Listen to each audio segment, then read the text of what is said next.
Marhaba, J. De La Cruz in Dubai will cook this corned beef for tomorrow's food in office.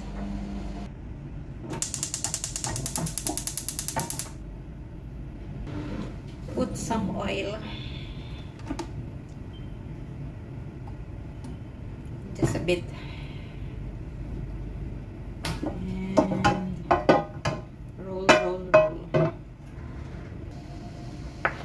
Our garlic.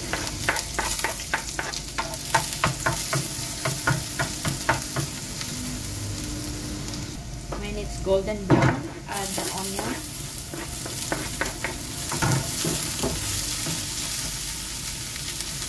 When the onion is already golden brown, let's add our American fresh corned beef.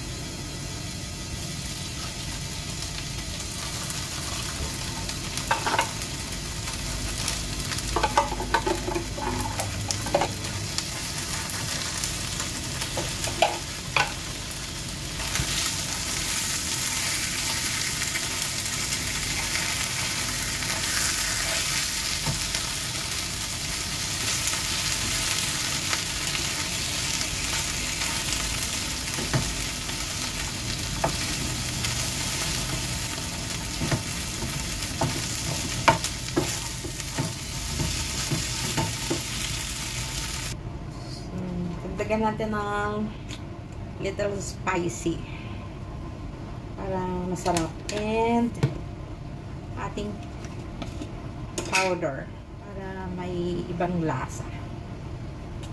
Okay, and that's it. Luto na ang ating corned beef.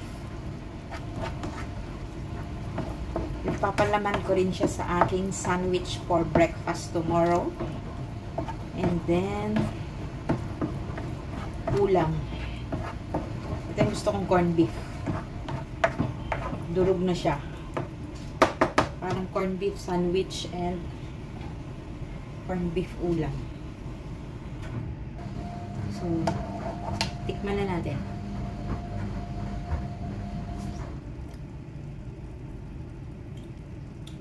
Ba't tumabang?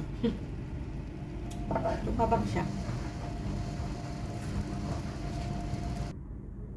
Tcharan! Ito na ang aking masarap na baon.